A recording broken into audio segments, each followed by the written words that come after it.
বই বাদশা নামদার, লেখক হুমায়ুন আহমেদ। বাংলার মুলুক থেকে কাঁচা আম এসেছে। কয়লার আগুনে আম পোড়ানো হচ্ছে, শরবত বানানো হবে। সন্ধব লবণ, আখের গুড়, আদার রস, কাঁচা মরিচের রস আলাদা আলাদা পাত্রে রাখা। আমের শরবতে এই সব লাগবে। দুজন খাদ্য পরীক্ষক প্রতিটি উপাদান চেখে দেখেছেন। তাদের শরীর ঠিক আছে, মুখে কষা ভাব হচ্ছে না, পানির তৃষ্ণা বোধও নেই। এর অর্থ উপাদানে বিষ অনুপস্থিত। সম্রাট বাবর নিশ্চিন্ত মনে খেতে পারবেন। গত বছর শীতের শুরুতে সম্রাট বাবরকে বিষ খাইয়ে মারার চেষ্টা করা হয়েছিল। এরপর থেকেই বাড়তি সতর্কতা। সম্রাট তখন রওয়ানে চলমান সিংহাসন আদশোয়া হয়ে আছেন। তার মাথায় রাজস্থানী বহুবর্ণ ছাতি। তার দুদিকে দুজন বড় পাখায় হাওয়া দিচ্ছে। প্রধান উদ্দেশ্য মাছি তাড়ানো। এই অঞ্চলে মাছির বড়ই উৎপাত। রূপার পাত্রে আমের শরবত নিয়ে খিদমতগার সম্রাটের সামনে নতজানু হয়ে আছে। সম্রাট পাত্র হাতে না নেয়া পর্যন্ত খিদমতদার মাথা উঁচু করবে না। সম্রাট পাত্র হাতে নিচ্ছেন না। তাকে চিন্তিত মনে হচ্ছে, যদিও চিন্তিত হওয়ার মতো কারণ ঘটেনি। পানিপথের যুদ্ধে তার প্রধান শত্রু ইব্রাহিম লোদি পরাজিত এবং নিহত হয়েছেন। ইব্রাহিম লোদির মৃতদেহ তাকে দেখানো হয়েছে। তবে বিরক্ত হওয়ার মতো কারণ ঘটেছে। তিনি তার প্রথম পুত্র নাসির উদ্দিন মোহাম্মদ হুমায়ুন মির্জার উপর বিরক্ত। এই ছেলে অলস এবং আরামপ্রিয়। সে ঘর দরজা বন্ধ করে একা থাকতে পছন্দ করে।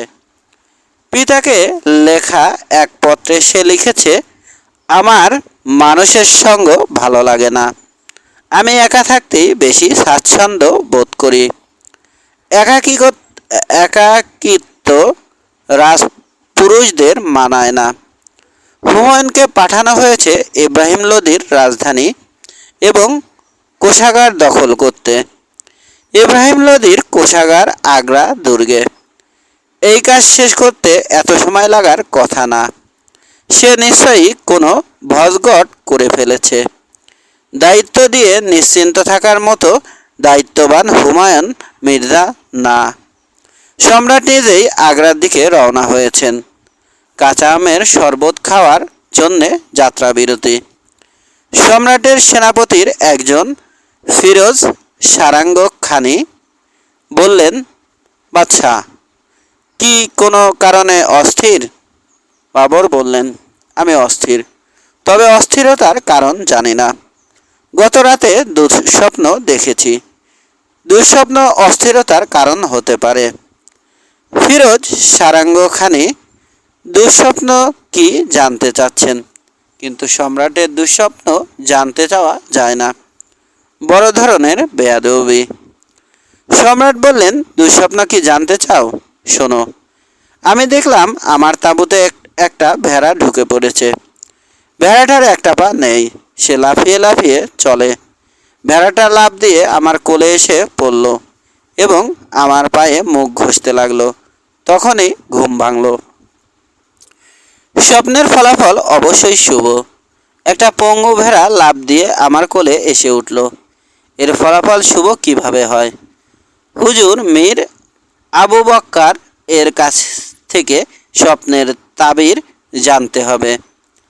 কথা বলতে বলতেই বাবর তীক্ষ্ণ চোখে তাকালেন। অনেক দূরে ধুলার ঝড়ের মতো উঠেছে।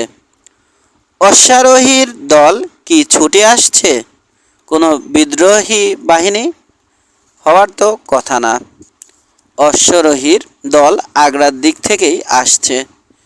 এমন কি হতে পারে আগ্রার দুর্গে বন্দী গোয়ালিয়রের রাজা বিক্রমাদিত্যের পরিবারকে উদ্ধার করতে সাহায্যকারী কেউ এসেছে? বাবর ইশারা করলেন। মুহূর্তের মধ্যে যুদ্ধাবস্থার পরিস্থিতি তৈরি হলো। শিঙ্গা বাজানো হলো।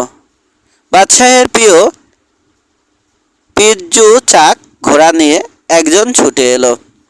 বাদশাহ তখন রওনা তক্ষত রওনা রওয়ান ছেড়ে ঘোড়ায় উঠলেন। দূরে ধুলার ঝড় ঘন হচ্ছে। সৈন্য সংখ্যা আন্দাজ করা যাচ্ছে না। মাঝে মাঝে রোদে ঘোড়ার আরোহীদের শিরনাস্ত্র ঝলসে ঝলসে উঠছে। বাবরের সংবাদ সরবরাহ দলের 4 জন ঘোড়সওয়ার ছুটে যাচ্ছে। তাদের হাতে আয়না। তারা আয়নার আলো ফেলে বোঝার চেষ্টা করবে কারা এসেছে। সম্রাট বাবরের চোখ মুখ শক্ত, দৃষ্টি তীক্ষ্ণ। হঠাৎ তার দৃষ্টি সহজ হলো। তিনি শরবতের গিলাসের দিকে হাত বাড়ালেন। সৈন্যবাহিনী নিয়ে কে আসছেন তিনি জানেন। আসছে পুত্র হুমায়ুন মির্জা। যুদ্ধাবস্থার তাতে পরিবর্তন হলো না। সম্রাটদের পুত্র থাকে না, ভাই থাকে না, তারা সবসময়ই একা। হুমায়ুন সে সসৈন্য তাকে আক্রমণ করতে আসছে না, এর নিশ্চয়তা কোথায়? হুমায়ুন যে সসৈন্যে তাকে আক্রমণ করতে আসছে না, এর নিশ্চয়তা কোথায়? হুমায়ুন মির্জার অধীনে বিশাল সৈন্যবাহিনী আছে। আগ্রা দুর্গ দখল করার জন্যে 500 অশ্বারোহীর একটি বিশেষ দল সম্প্রতি দেওয়া হয়েছে। বাবর বিড়বিড় করে নিজের রচনা 4 পদী কবিতা আবৃত্তি করলেন। সম্রাটের বন্ধু তার সুতীক্ষ্ণ তরবারি এবং তার ছুটন্ত ঘোড়া আর তার বলিষ্ঠ 2 বাহু, তার বন্ধু নিজের বিচার এবং পঞ্জরের অস্থির নিচের কম্পমান হৃদয়। হুমায়ুন মির্জা ঘোড়া থেকে নেমে এগিয়ে আসছেন। তিনি বাবার সামনে এসে নতজানু হয়ে দাঁড়ালেন।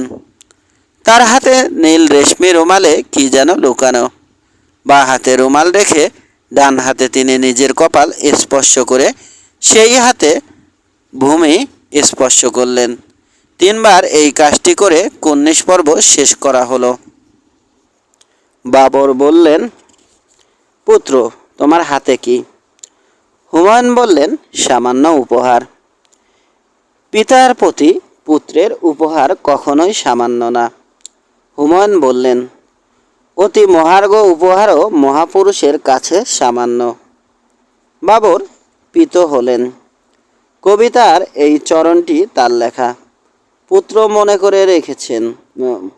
করে রেখেছে এবং সময় মতো বলতে পেরেছে। বাবর বললেন, উপহার দেখাও। হুমায়ুন মির্জা রেশমি রুমাল খুললেন। তার হাতে পায়রার ডিমের চেয়েও বড় একটা হীরা। সূর্যের আলো হীরাতে পড়েছে। মনে হচ্ছে হাতে আগুন লেগে গেছে। বাবর মুগ্ধ গলায় বললেন, বাহ। হুমায়ুন মির্জা বললেন, এই হীরার নাম কোহিনূর। এর ওজন 8 মিসকাল। বলা হয়ে থাকে এই কোহিনূরের মূল্যে সারা পৃথিবীর সকল মানুষ 2 দিন পানাহার করতে পারবে।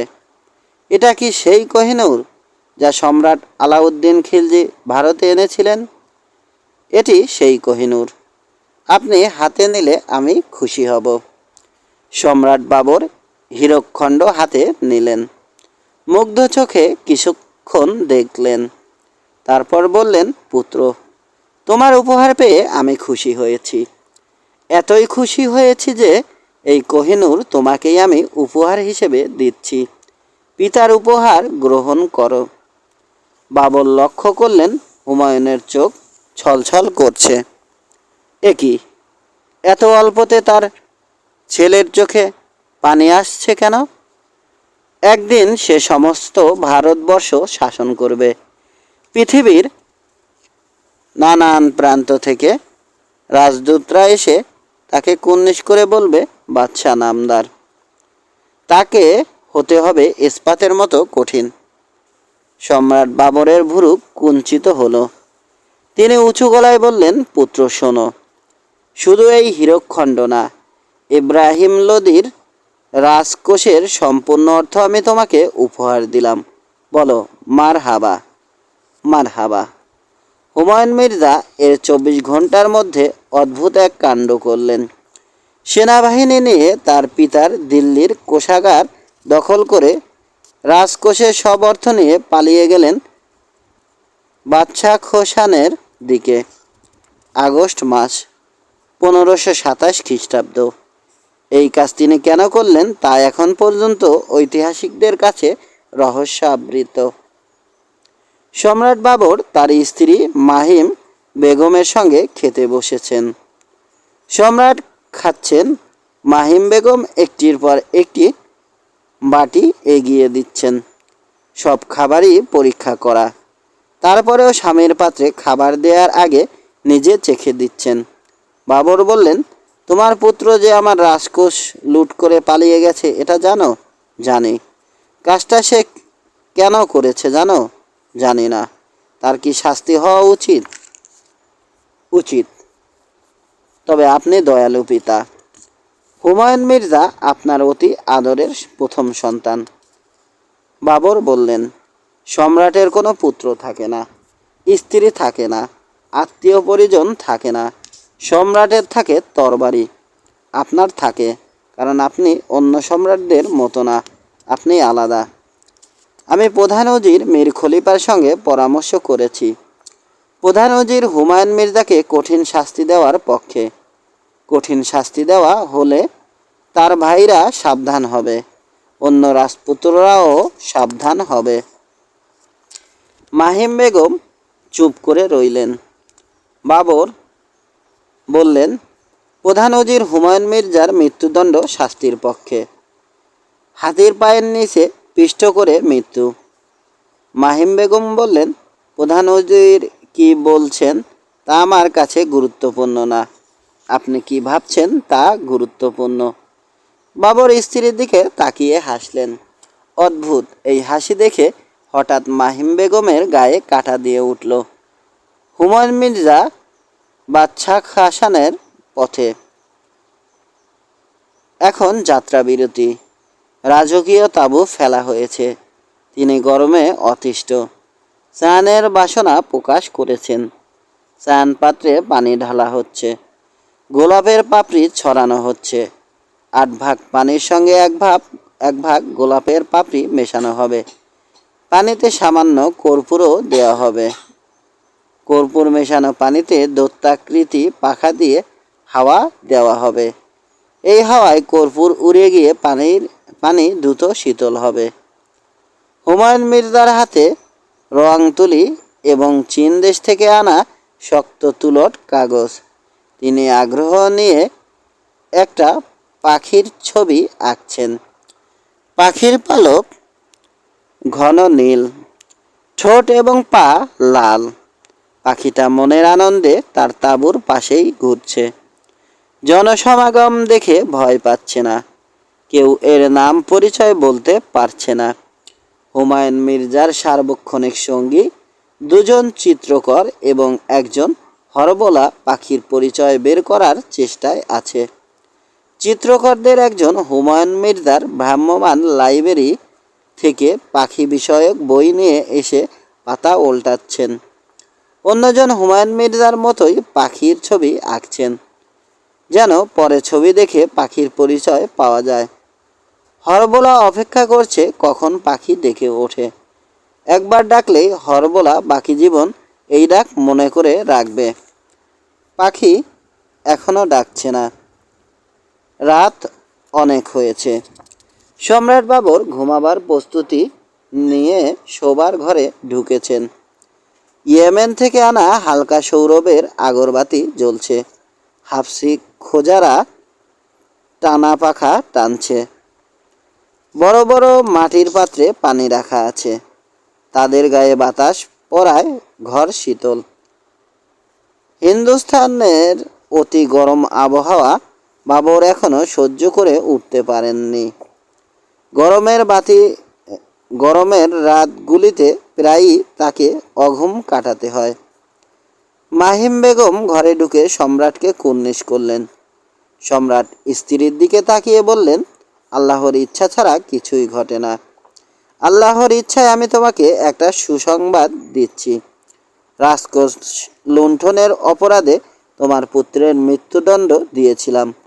তাকে ধরে আনার জন্যে আমার বিশাল সেনাবাহিনী আগামীকাল প্রত্যুষে যাত্রা করার কথা। কিছুক্ষণ আগে আমি তোমার পুত্রকে ক্ষমা করেছি। মাহিম বেগম কাঁপা কাঁপা গলায় বললেন, সম্রাট যদি অনুমতি দেন তাহলে আমি সম্রাটের পায়ে চুম্বন করতে আগ্রহী। অনুমতি দিলাম। মাহিম বেগম সম্রাটের পায়ে মুখ ঘষতে লাগলেন। সম্রাট সামান্য চমকালেন। এই দৃশ্যের সঙ্গে কি তার দুঃস্বপ্নের কোনো মিল আছে? স্বপ্নে একটা পঙ্গু ঘোড়া এই ভঙ্গিতেই তার পায়ে মুখ ঘষছিল। মাহিম বেগম তার অতি আদরের স্ত্রী, হুমায়ুন মির্জার মাতা। মাহিম বেগম বললেন, কাবুলের দুর্গে হুমায়ুন মির্জার জন্ম হয়। তাকে দেখতে এসে আপনি খুশি হয়ে আমাকে 100 আশরফি উপহার দেন। তখন আমি আপনাকে কি বলেছিলাম আপনার কি মনে আছে? সম্রাট ছোট্ট নিঃশ্বাস ফেলে বললেন, মনে আছে। তুমি বলেছিলে স্বর্ণ মুদ্রার আমার প্রয়োজন নেই। আপনি শুধু পুত্রের গায়ে হাত রেখে বলবেন আপনি তার উপর কখনো রুষ্ট হবেন না। শোনো মাহিম বেগম, আমি সেই প্রতিজ্ঞা কিন্তু করি নাই। যাই হোক, অনেকক্ষণ পায়ে মাথা রেখেছ, এখন মাথা তোলো। মাহিম বেগম বললেন, আপনার কিছু বিষয় আমি বুঝি না। আপনার পরম শত্রু ইব্রাহিম লোদি পানিপথের যুদ্ধে পরাজিত এবং নিহত। এই ইব্রাহিম লোদির মাকে আপনি রাজ অন্তপুরে স্থান দিয়েছেন। কারণ জানতে পারো? এই মহিলা কোনো অপরাধ করেননি। নিহত পুত্রের চেহারা দেখে শোকে অধীর হয়েছেন। আমি তার প্রতি দয়া করব না। আপনি অবশ্যই করবেন। আপনাকে এই নিয়ে প্রশ্ন করাই আমার অন্যায় হয়েছে। ইব্রাহিম লোদির মা প্রথম সুযোগেই বাবরকে বিষ খাইয়ে মারার চেষ্টা করেন। তার এই অপরাধও ক্ষমা করা হয়। চৌথা জিলকদ 913 হিজরির মঙ্গলবার রাতে নাসির উদ্দিন মোহাম্মদ হুমায়ুন মির্জা জন্মগ্রহণ করেন। তিনি পিতার দিক থেকে তৈমুরের পঞ্চম অধনস্থ এবং মায়ের দিক থেকে চেঙ্গিস খানের পঞ্চদশ পুরুষ। নাসির উদ্দিন মোহাম্মদ হুমায়ুন মির্জা নামের আবজাদ আরবি অক্ষর থেকে নামের সংখ্যা মান বের করা, অনেকটা নিউমরোলজির মতো। সংখ্যা 913। আমি বাদশাহ নামদার গ্রন্থে 913 আবজাদ সংখ্যায় সম্রাট হুমায়ুনের বিচিত্র কাহিনী বর্ণনা করব। এই কাহিনীতে উপন্যাসিকের রং চড়ানোর কিছু নেই। সম্রাট হুমায়ুন অতি বিচিত্র মানুষ। ভাগ্য বিচিত্র মানুষ নিয়ে খেলতে পছন্দ করে। ভাগ্য তাকে নিয়ে অদ্ভুত সব খেলা খেলেছে। আসুন আমরা বাদশাহ নামদারের জগতে ঢুকে যাই। মোঘল কায়দায় 19 করে ঢুকতে হবে কিন্তু। নকিব বাদশাহর নাম ঘোষণা করছে। আল সুলতান আল আজম ওয়াল খালাক আল মুকাররাম জামি সুলতান ই হাকিকি ওয়া মাজাজি সৈয়দ আল সালতিন আবুল মুজাফফর নাসির উদ্দিন মোহাম্মদ হুমায়ুন বাদশাহ গাজী জিল্লোহা।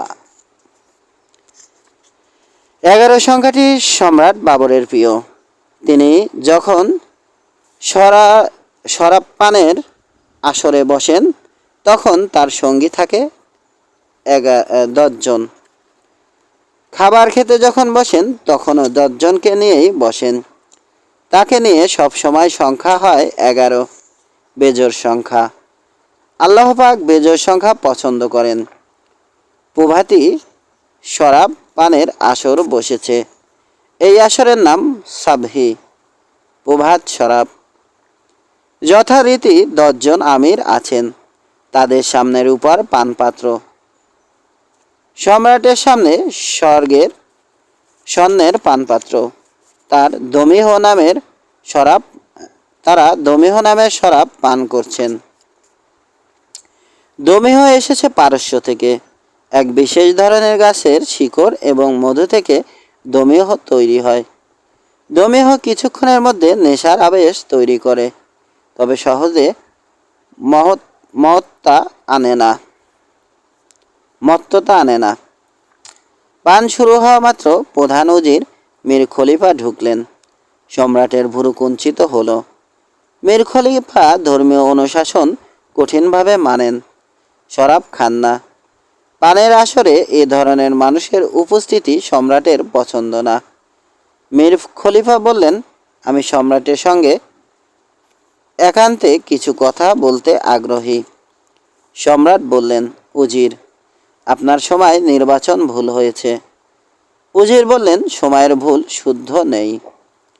মানুষ ভুল শুদ্ধের অধীনে বাস করে, সময় করে না। এই মুহূর্তে একান্তে কথা বলা জরুরি। যারা আমার সঙ্গে আছেন তারা আমার আপনজন। আমাকে যা বলা যাবে তাদেরও বলা যাবে। উজির বললেন, আমার যা বলার তা আমি আপনাকেই বলবো। আপনার ইচ্ছা হলে পরে আপনি আপনার প্রিয়জনদের সঙ্গে আলাপ করতে পারেন, এখন না। সম্রাট হাত ইশারা করতেই আমিররা উঠে গেলেন। তাদের বিচলিত মনে হলো। উজির বললেন, কিছুক্ষণ আগে খবর পেয়েছি হুমায়ুন মির্জা তার সমস্ত সেনাদল নিয়ে আগ্রার দিকে ছুটে আসছেন।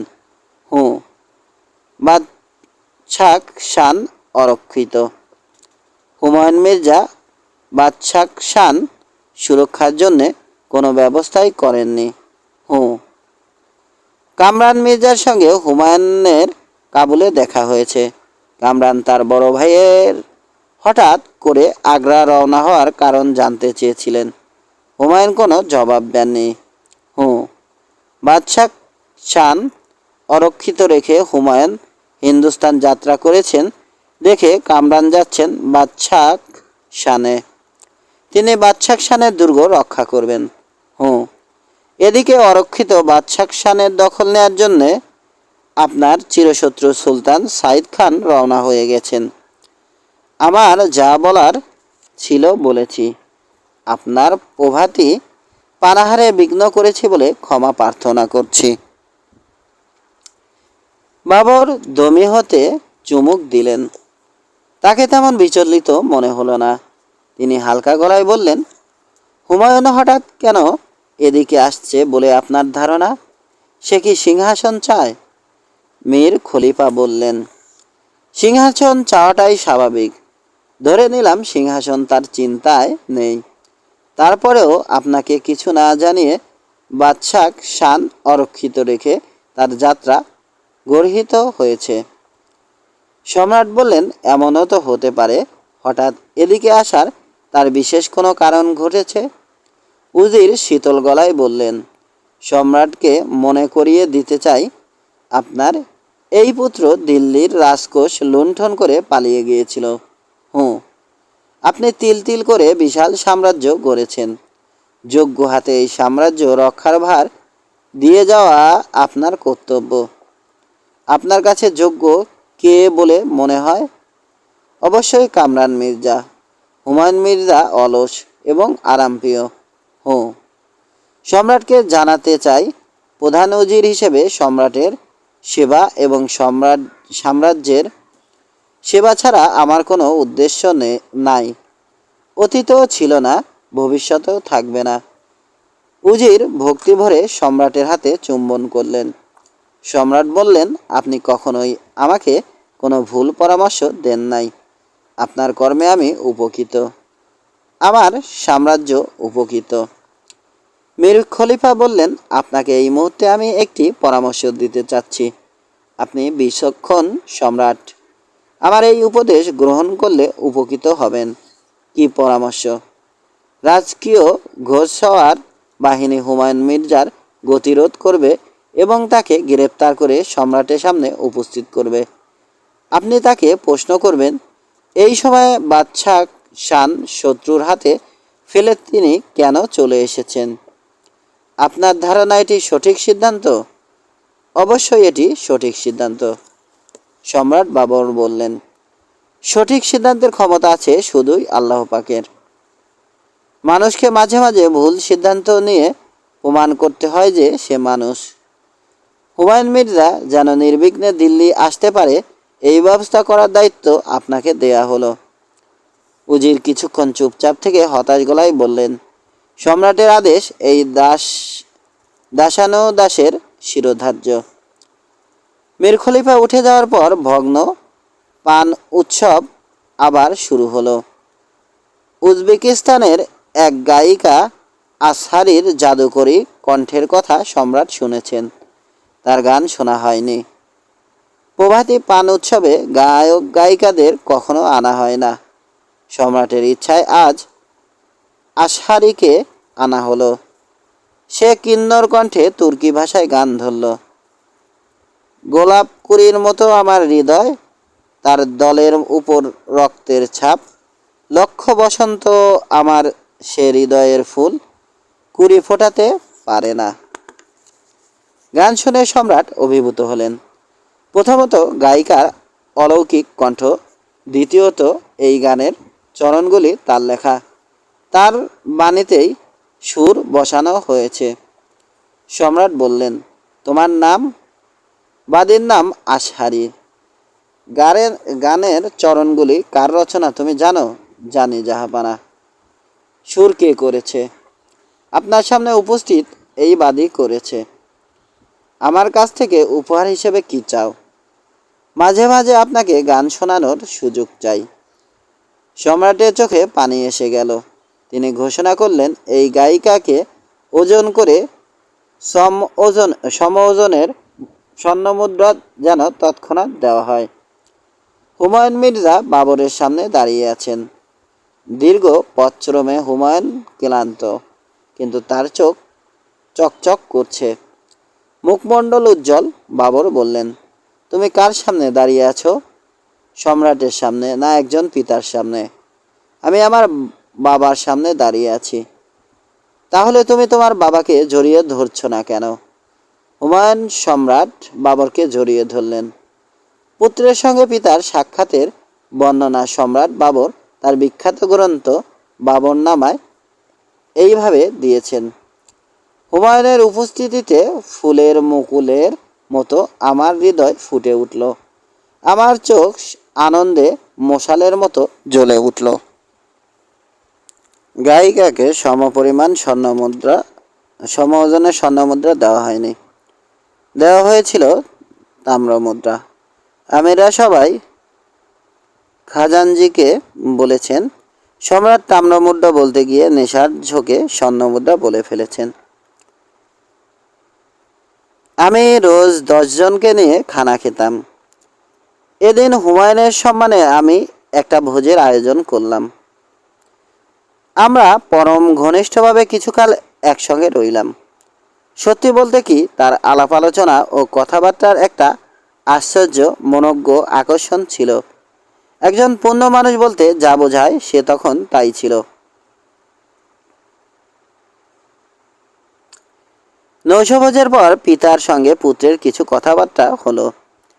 সম্রাটের খাসকামরায় গোপন বৈঠক। খাসকামরার দরজা জানালা বন্ধ, ভারী পর্দা নামানো। খাসকামরার বাইরে 6 জন খোঁজা প্রহরী। তারা সবাই বধির, যেন গোপন আলোচনার বিষয় তারা শুনতে না পারে। জন্ম থেকে মুখ ও বধিরদের প্রহরী পদ দেয়া হয় না। সুস্থ সবল খোঁজা প্রহরীদের কান নষ্ট করে এই পদ দেওয়া হয়। সম্রাট পুত্রকে কিছু শক্ত কথা বললেন। বাবর, তুমি বাদাখশান অরক্ষিত রেখে চলে এলে কেন? হুমায়ুন, এক রাতে হঠাৎ আপনাকে দেখার প্রবল ইচ্ছা হলো, পরদিনই আমি যাত্রা করলাম। বাবর, তোমার কি ধারণা কাজটা ঠিক হয়েছে? হুমায়ুন, হ্যাঁ। পুত্রের কাছে পিতা বড়, সাম্রাজ্য বড় না। বাবর, মনে প্রাণে এই কথা বিশ্বাস করো? হুমায়ুন, করি। বাবর, পিতাকে দেখতে চেয়েছিলে, দেখা হয়েছে। এখন বাদাখশানে ফিরে যাও, দুর্গ রক্ষা করো। হুমায়ুন, না। বাবর, তুমি কি না বলেছ? হুমায়ুন, বেয়াদবির জন্যে ক্ষমা প্রার্থনা করছি। সম্রাট আদেশ করলে আমি এই মুহূর্তে রওনা হব, কিন্তু আমি আমার পিতার আশেপাশে থাকতে চাই। আপনার যদি মনে হয় আমার কর্মকাণ্ডের পেছনে আছে সিংহাসনে বসার লোভ, তাহলে ভুল হবে। সিংহাসন আমি চাই না। বাবর, কেন চাও না? হুমায়ুন, যুদ্ধ, হত্যা, রাজ্য দখল এইসবে আমার আসক্তি নেই। আমি একা থাকতে পছন্দ করি। আমি পড়াশোনা করতে পছন্দ করি। বাবর, খবর পেয়েছি তুমি আফিমের নেশা করছো। হুমায়ুন, হ্যাঁ। বাবর, এই ভয়ঙ্কর নেশায় আসক্ত হয়েছ কেন? হুমায়ুন, আফিম খেলে আমি আশেপাশের সব কিছু ভুলে থাকতে পারি। বাবর, আফিম ছেড়ে দাও। এটা সম্রাটের আদেশ না, পিতার আদেশ। আর যেহেতু তুমি আমার আশেপাশে থাকতে চাচ্ছ, আমি তোমাকে সম্বর যেতে বলছি। এখান থেকে কাছে, ইচ্ছা করলেই আমার কাছে চলে আসতে পারবে। হুমায়ুন, আপনার অনুমতি যেদিন পাবো সেদিনই রওনা হব। আপনার কাছে আমার একটা আর্জি আছে। বাবর, বলো। হুমায়ুন, কোহিনূর হীরা আমি আপনাকে দিতে চাই। আপনি গ্রহণ করলে আমার হৃদয় আনন্দে পূর্ণ হবে। হীরাটা আমার সঙ্গেই আছে। বাবর, তোমার উপহার আমি গ্রহণ করলাম। হুমায়ুন, আপনাকে নিয়ে এই অক্ষম অভাজন একটি কবিতা লিখেছে। বাবর, পড়ে শোনাও। হুমায়ুন, আমার ভগ্নী গুলবদন কবিতাটি আপনাকে পড়ে শোনাবে। বাবর, তুমি শোনাবে না কেন? হুমায়ুন, আপনার সামনে লজ্জা বোধ করছি। বাবর, প্রথম চরণটি বলো। হুমায়ুন, প্রদীপ্ত সূর্য ছিল আমার পিতার কাছে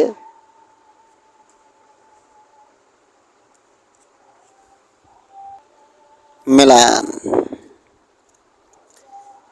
হুমায়ুন সম্বর ফিরে গেলেন এবং তার স্বভাব মতো ডুব মারলেন। যে বাবাকে দেখার জন্যে এত দূরে ছুটে আসা, সেই বাবার সঙ্গে কোনো যোগাযোগ নেই। বাবর খবর পেয়েছেন তার পুত্র বাগানের ভেতর একটা দোতলা বাড়ির দ্বিতীয় তলায় থাকেন। একটা জানালার সামনে তাকে ঘন্টার পর ঘন্টা বসে থাকতে দেখা যায়। প্রচুর পড়াশোনার ফাঁকে ফাঁকে ছবি আঁকেন। ছবি আঁকায় একজন হাফসি খোঁজা চিত্রকর তাকে সাহায্য করে। 4 মাস পার হয়ে গেল। এই 4 মাসে সম্রাট বাবর পুত্রকে দুবার আসতে বললেন। হুমায়ুন মির্জা বেয়াদবির চূড়ান্ত করলেন। চিঠির জবাব দিলেন না। মোঘল চিত্রকলার শুরু হুমায়ুনকে দিয়ে। বাবর সিংহাসনে। দিনের প্রথমার্ধের রাজকার্য শুরু হয়েছে। এই সময় খবর এলো পুত্র হুমায়ুন এসেছেন।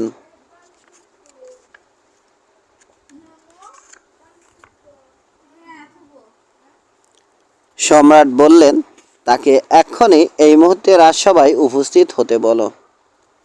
দূত ভীত গলায় বলল, হুমায়ুন মির্জার পক্ষে সম্ভব না। তিনি অপারগ। কেন? তিনি অচেতন অবস্থায় আছেন। তার জীবন সংশয়। সম্রাট বাবর রাজসভা ভেঙে ছুটে গেলেন পুত্রকে দেখতে। কোথায় হুমায়ুন মির্জা? দেখে মনে হচ্ছে একজন মৃত মানুষ পড়ে আছে। হুমায়ুন মির্জার ব্যক্তিগত চিকিৎসক বললেন, উনি চিকিৎসার অতীত। শুধুমাত্র আল্লাহ পাক তার গোপন ভাণ্ডার থেকে যদি কিছু দেন, তবেই হুমায়ুন মির্জার জীবন রক্ষা হবে। দিল্লির চিকিৎসকদের সভা বসল। তারাও বললেন, সম্রাট পুত্র আমাদের চিকিৎসার অতীত। তার জন্য আল্লাহ পাকের কাছে আমরা প্রার্থনা করতে পারি, এর বেশি কিছু করতে পারি না।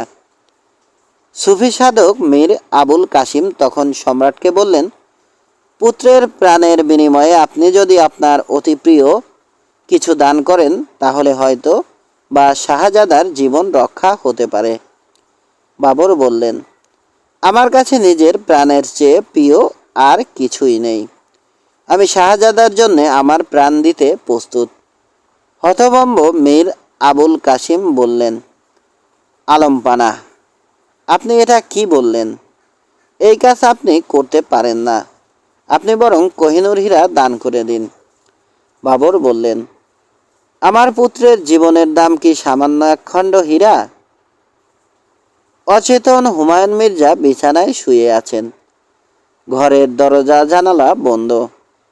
ঘরের ভেতরে 3টা প্রদীপ জ্বলছে। সম্রাট বাবর ছাড়া শাহজাদার সঙ্গে আর কেউ নেই। বাবর পুত্রের মাথার পাশ থেকে ঘুরতে শুরু করলেন। তিনি মনে মনে বলছেন, পুত্রের ব্যাধি আমি আমার শরীরে ধারণ করলাম। পরম করুণাময়, তুমি আমার পুত্রকে সুস্থ করে দাও। সম্রাট 3বার চক্কর দেওয়ার পর পর অচেতন হুমায়ুন চোখ মেলে বললেন, বাবা, আপনি এখানে কি করছেন? পুত্রের কালান্তক ব্যাধি শরীরে ধারণ করে 50 বছর বয়সে সম্রাটের মৃত্যু হয়। 6 জমাদিয়াল আউয়াল 937 হিজরি, 26শে ডিসেম্বর 1530 খ্রিস্টাব্দ। তার 3 দিন পর হুমায়ুন মির্জা সিংহাসনে বসেন। সম্রাট হুমায়ুনের বাম হাতে একটি অদ্ভুত সুন্দর হালকা নীল রঙের বৈদুর্য মণি, ডান হাতে একটি চিঠি।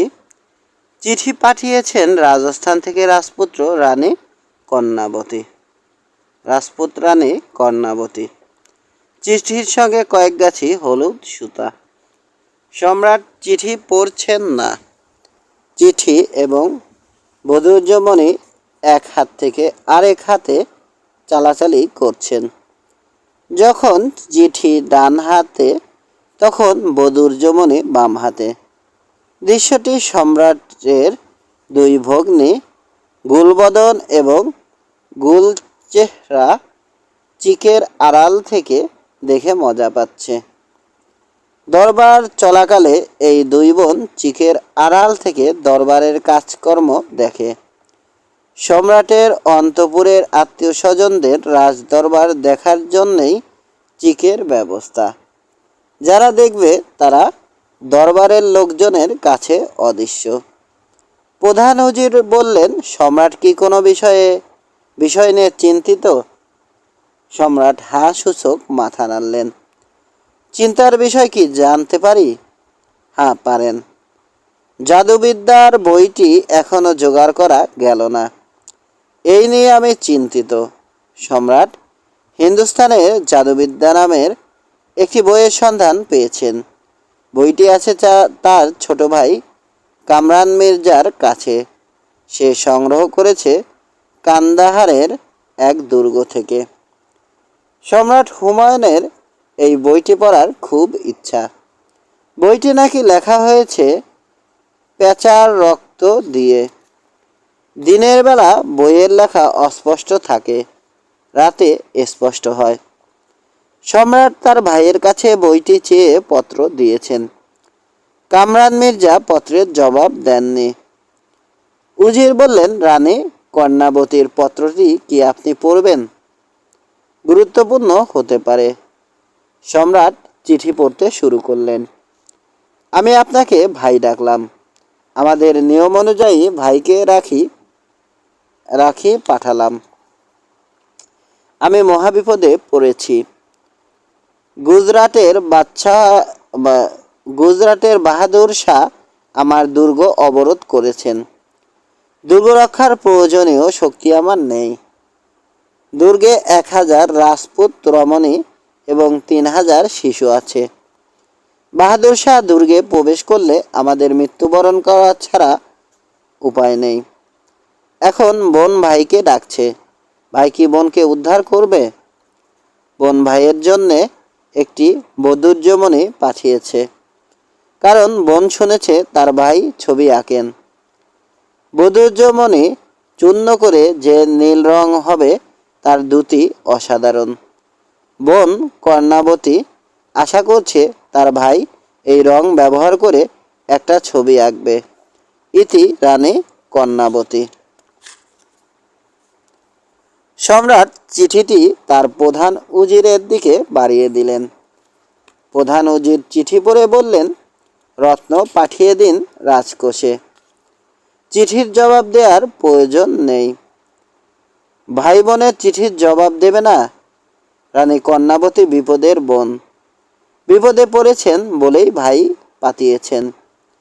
বিপদে না থাকলে এবং তার শক্তি প্রবল থাকলে তিনি মোগল সাম্রাজ্যে আক্রমণ করতেও পিছপা হতেন না। তাছাড়া আপনি নিজেও এখন মহাবিপদে আছেন। কীরকম? আপনার ভাই কামরান মির্জা শক্তি সঞ্চয় করছেন। তিনি পাঞ্জাব দখল করেছেন। তিনি যে কোনো সময় আপনার বিরুদ্ধে যুদ্ধযাত্রা করবেন। একই কথা আপনার আরেক ভাই হিন্দাল মির্জা সম্পর্কেও সত্যি। এদের চেয়েও অনেক বড় সমস্যা তৈরি করতে যাচ্ছে পাঠান শেরখা। সে বাংলা জয় করেছে। আগ্রার দিকে তার যাত্রা শুধু সময়ের ব্যাপার। হুমায়ুন ছোট্ট নিঃশ্বাস ফেলে বললেন, সৈন্যবাহিনী প্রস্তুত হতে বলুন, আমি স্বয়ং চিতোরের দিকে রওনা হচ্ছি।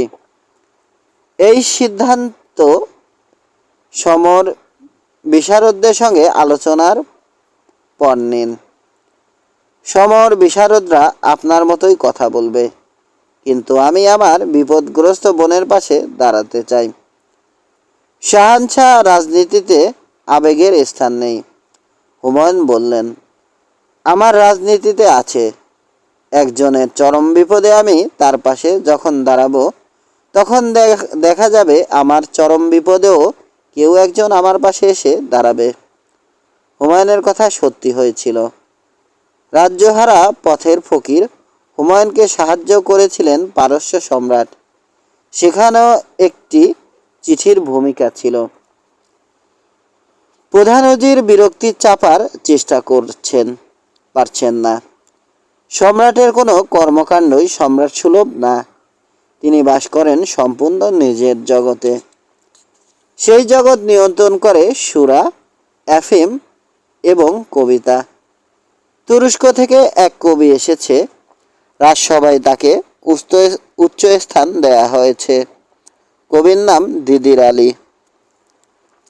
সম্রাট গ্রহ নক্ষত্র বিচার করাকে এখন রাজকার্যের অংশ ভাবছেন। সারাক্ষণ শুভ সময় অশুভ সময় নির্ণয় করে চলেছেন। তিনি পোশাকও পরছেন গ্রহ নক্ষত্র বিবেচনা করে। রবিবারে পরছেন হলুদ পোশাক।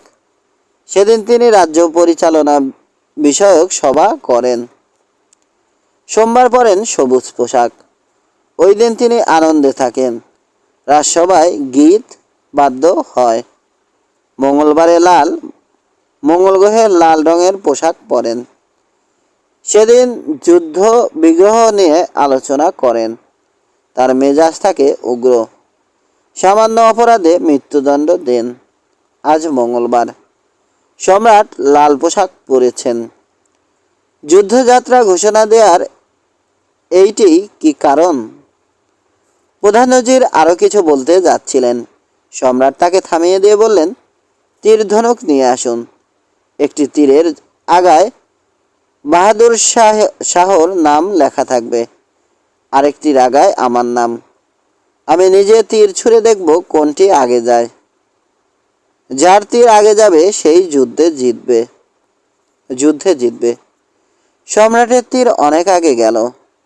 পরদিন বুধবার ফজরের নামাজের পর হুমায়ুন চিতোরের দিকে সসৈন্যে রওনা হলেন। দুপুরে এক হ্রদের পারে সৈন্যরা দ্বিপ্রহরের খাবারের জন্যে থামল। তখন বাহাদুর শাহর বিশেষ দূত সম্রাট হুমায়ুনের কাছে একটি চিঠি দিলেন।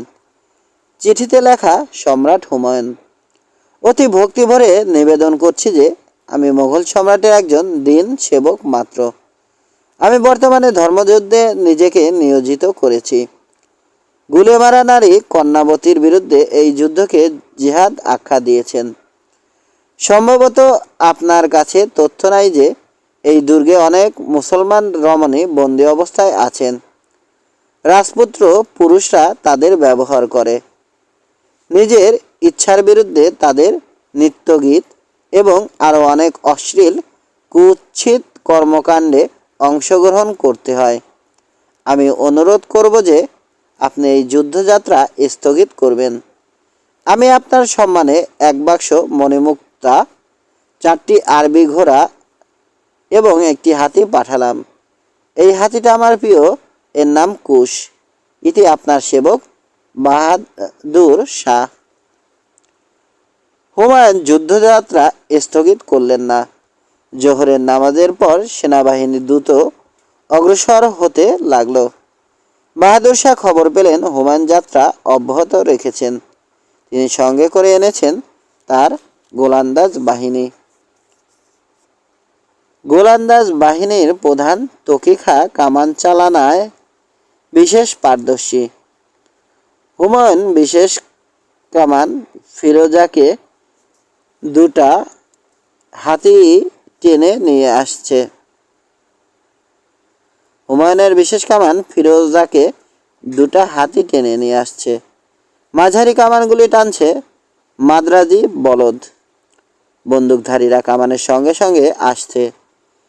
যুদ্ধ শুরু হয়ে গেলে কামান অগ্রসর হবে না, তবে বন্দুকধারীরা অগ্রসর হবে। সম্রাটের তীরন্দাজ বাহিনীর নেতৃত্বে আছে আফগান তীরন্দাজ প্রধান শাহ জুম্মা। তার সম্পর্কে কথিত আছে, লক্ষ্যবস্তু দেখার পর তিনি চোখ বন্ধ করে তীর ছুঁড়ে লক্ষ্যভেদ করতে পারেন। হুমায়ুনের অশ্বারোহী বাহিনীর সংখ্যা ছিল 30,000। তারা অগ্রবর্তী তীরন্দাজ দলের পেছনে পেছনে যাচ্ছিল। বাহাদুর শাহ সম্রাট হুমায়ুনের দ্রুত এগিয়ে আসার খবর শুনলেন। তিনি পালিয়ে যাওয়ার সব প্রস্তুতি শেষ করে দুর্গ অবরোধকারী সৈন্যদের উল্লাসধ্বনি করতে বললেন। দুর্গের বাইরে বিরাট হইচই হতে লাগলো। রানী কর্ণাবতী বাইরে হঠাৎ হইচই শুরু হয়েছে কেন জানতে চাইলেন। তাকে জানালো হলো বাহাদুর শাহর বাহিনীর সঙ্গে হুমায়ুন বাহিনীর যুদ্ধ হয়েছে। যুদ্ধে হুমায়ুন পরাজিত হয়েছেন। হাতি পায়ের চাপে পিষ্ট হয়ে নিহত হয়েছেন বলেই বাহাদুর শাহর শিবিরে আনন্দ উল্লাস। জহর ব্রত পালনের জন্য আগুন প্রস্তুত ছিল। রানী কর্ণাবতী সবাইকে নিয়ে জ্বলন্ত অগ্নিকুণ্ডে ঝাঁপিয়ে পড়লেন। রানীর আদেশে দুর্গের 3,000 শিশুকেও কুয়ায় নিক্ষেপ করা হলো, যেন এরা শত্রুর হাতে পড়ে নির্গৃহীত না হয়। বাহাদুর শাহ দুর্গে প্রবেশ করতে পারলেন না। হুমায়ুনের বাহিনী চলে এসেছে। তিনি পালিয়ে গেলেন। রানী কর্ণাবতীর মৃত্যু হুমায়ুনকে দুঃখে অভিভূত করল। তিনি তৎক্ষণাৎ বাহাদুর শাহর পেছনে ছুটলেন। রানী কর্ণাবতীর মৃত্যু আরেকজনের মনে গভীর রেখাপাত করল। তিনি বাহাদুর শাহর গোলন্দাজ বাহিনীর প্রধান রুমি খাঁ। তিনি তার দলবল নিয়ে হুমায়ুনের সঙ্গে যুক্ত হলেন।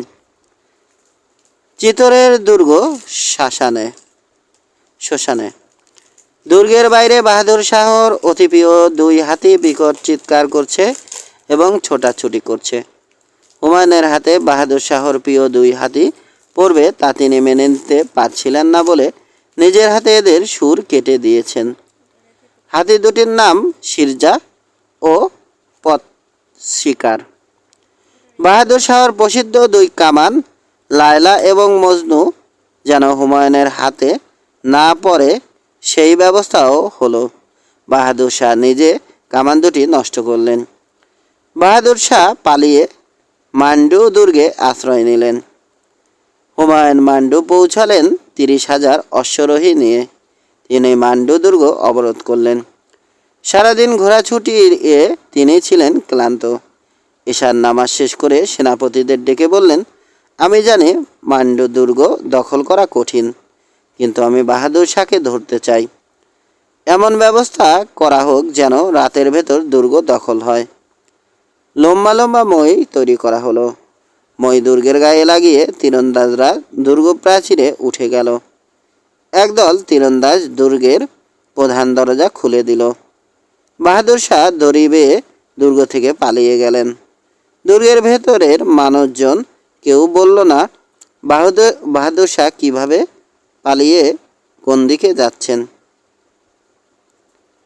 হুমায়ুন তখন এক অদ্ভুত কাণ্ড করলেন। গাঢ় লাল রঙের পোশাক পরলেন। এর অর্থ সবাইকে হত্যা করো। ইতিহাসের নিষ্ঠুরতম হত্যাযজ্ঞ শুরু হলো। মোগল সৈনিকের তলোয়ারের নিচে হাজার হাজার মানুষকে প্রাণ দিতে হলো। সেদিন মঙ্গলবার হওয়ায় রক্তাম্বর পরে হুমায়ুন উন্মাদ হয়ে গেলেন। তাকে দেখে তার সৈন্যরাও উন্মাদ হয়ে গেল। মান্ডুবাসীদের যে রক্ষা করে তার কথা এখন বলা যাক।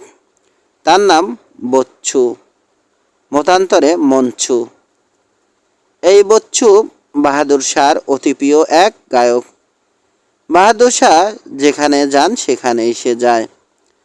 রক্তাম্বর পরা সম্রাট হুমায়ুনের দিকে বচ্চু গান গাইতে গাইতে এগিয়ে গেল।